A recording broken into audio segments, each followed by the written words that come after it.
Здравейте! Днес на гости ми е Георги Шишков. Здравейте на всички! Днес ще му правя протеинови палачинки, което е доста тематично, защото в момента си на режим, че малко отслабваш, а?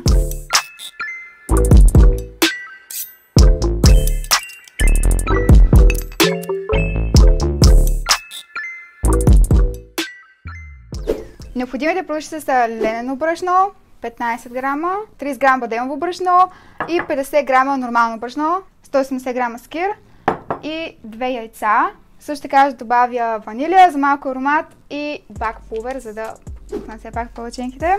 Okay. И подсладител, защото обичаме да ни е сладко. Да. Няма как да е прекалено сладко. Айде да почваме. Добре. Айде съм умрял от глад. Да, в момента колко калории ядеш? Ами към 2000. Колко в мен? Да, ти ядеш повече от мен даже. Всъщност, да. То повече хора идат повече от мен, но в смисъл това е, което трябва да направя, за да влезна във форма. Иначе не става. Не съм роден с най-хубавия метаболизъм, така че... За разлика от мен. Да, за разлика от теб, да. Как ти се отразява дефицита? Ами... Повечето дни е търпимо, но наистина има някои дни, в които съм много гладен и това оказва влияние на настроението ми. Също така и на продуктивността ми. Като цяло не мога да се фокусирам, нали, да свърша нещата, които имам да свърша, защото си толкова гладен, че колкото и да се опитва да се фокусира върху нещо друго, глада надалява. Колко сладко да го направя? Ами, от 1 до 10, 8. Значи да кажем... Стига толкова мисля, че това е предостатъчно. Да, от колко време тренираш? Вау, коя година сме? 2020... Ти знаеш ли на колко си? 28. Да, аз между другото не си следя на рождените дни. Започнах да тренирам 2008 година, т.е. 14 години. Т.е. започнах на 14 и сега съм на 28, да ме тренирам половината от живота ми, буквално.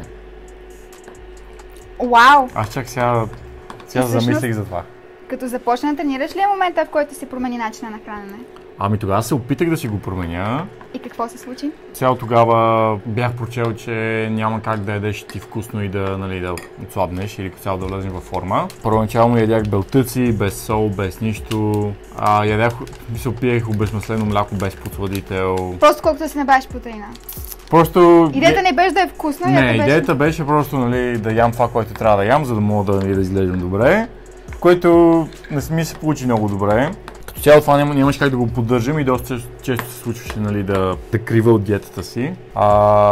И вече с годините осъзнах, че може би не е нужно да ядеш белтъци без сол. По принцип как си правиш храната вкусна? Главно с подправки и сосове. Това е може би главното нещо, което използвам. Защото храните, които ям, са може би същите от самото начало, просто сега ги подготвям по доста по-вкусен начин. Или сладките неща са повече подсладител, да са по-сладки. Да, всъщност много хората, че подсладителите са вредни, че ни вредят, но всъщност не е. Те са вредни, но в количествата, в които са вредни, един човек не може да ги изконсумира. Аз буквално трябва да изям този пакет целият пакет. Всеки ден да ям по един такъв пакет, че да ми стане нещо. В продължение на доста време. А реално с това нещо спестяваме доста калории, т.е. тук сигурно сме спестили около 200 калории просто от захар.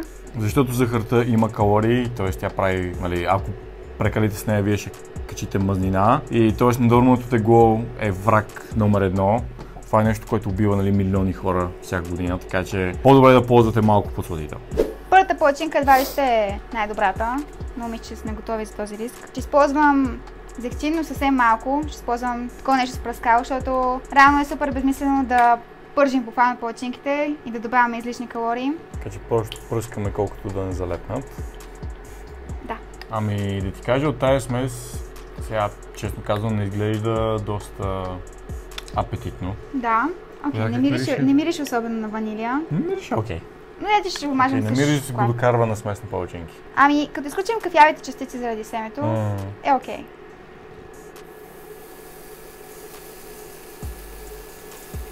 Добре.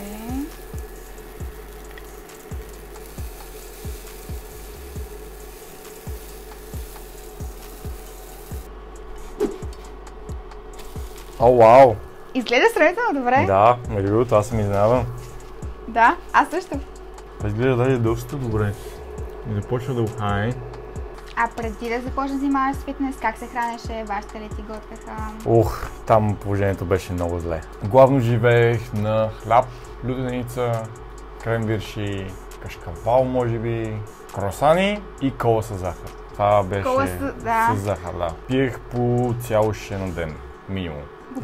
Главно си правих сандвичи, като цяло ядех много сладки работи, вафли, круасани. Голям фен съм на круасаните. Да, по принцип, като хората ме видят с кола без захар, реагират малко остро. Някакси не си заслужава да си пиеш калориите. Не. Вместо само да ги изядеш. По-добре да ядеш, отколкото да пиеш. Виж, тази е готова. Я обърни я врата, нали? Да. Да, мисля, че е готова. Идеално е, да. Сега ще се опитаме да направим останалите с същия размер, за да може да изглеждат, нали, прилежно, като за снимка в Инстаграм. Добре, кой е най-странният начин, по който си набавя протеин?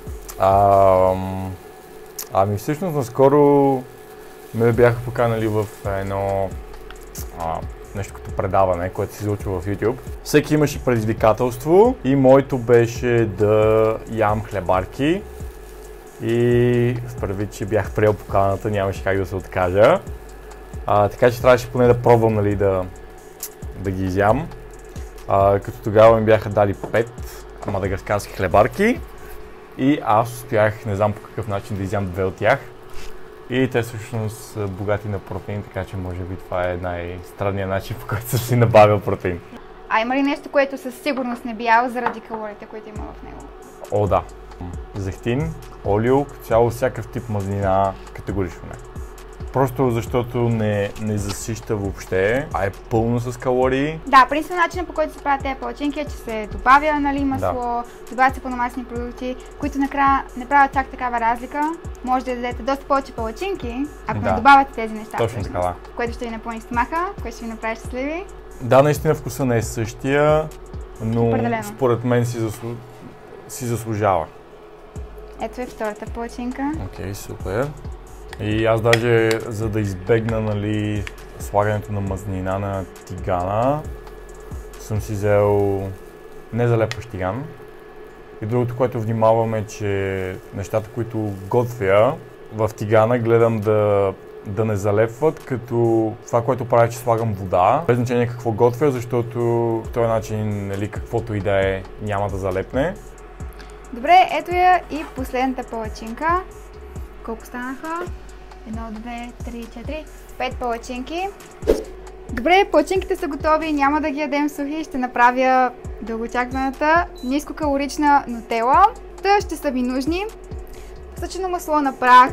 Въпреки, че много хора казват, че ядките са здравословни и така нататък, имат изключително много калории, 100 грама. Затова използваме съчено масло на прах, което е просто къстъците с намалени мазнини. И ще даде този така ядков вкус, който би трябвало да надоби на нутелата. Аз съм голям фен.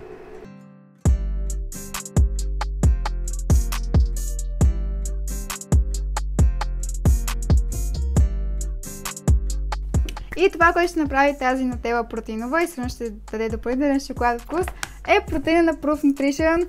И ако искате, може да се възползвате от код JUNK10, ако решите да си поръчате. Да, всъщност за много хора, нали, протеина е пълна химия, така нататък. Всъщност нещо съвсем нормално. Да. Това е просто лесен начин да си добавяте протеин, вкусен начин, както се случва с течен шоколад. Това е месо на прах, така да го разберете. Така, може да го питаш да ми кажете ли достатъчно сладко? Окей.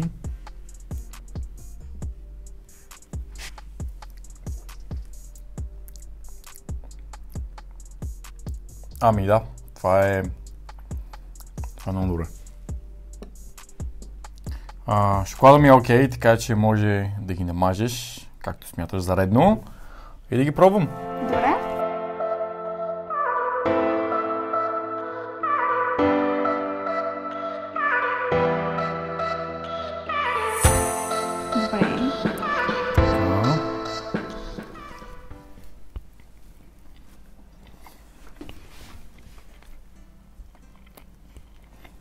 Това е добре. Самите палачинки са пухкави, не са сухи. Не мога да кажа, че са здравословни палачинки. Което беше и целта на нашето видео. Тая хапка имаше повече шоколад и беше направо 10. Има един подарък за теб. Ти си нашият първи гост. И ще ти дам тези 2 книги с още рецепти, адаптирани рецепти на вредна храна. Окей, благодаря които ти много. Които можеш да вземеш. Ами аз най-вероятно ще се ориентирам към десертите. Аз между другото не очаквах, че нутелата ще стане толкова добре. За палачинките може би бях сигурен, че мога да се получи доста добри палачинки, нали, с по-малко калории. Но за нутелата бях много скептично настроен, това е много добре. Така че този крем може да се използва и за други неща. Абсолютно. Да. Вау. Благодаря ти много за книгите. Определено ще ги използвам. Ако искате и вие да си вземете такива книги, ще има линк долу в описанието. Да, и хубавото е, че може да сканирате всяка една рецепта и да получите макросите. Не е нужно да добавяте всяко едно нещо по-отделно, което би било доста, нали, затормозяващо. Много съм доволен. Аз също съм доволна. Много ти благодаря, че беше тук с мен. Може да ми напишеш долу в коментарите какви вредни рецепти искате да видите адаптирани в здравословен протеинов вариант, какви други нацепени гости искате да поканя. Или не нацепени. Или не нацепени, не знам. Може ви да предложите. И да, благодаря ви, че гледахте и до скоро.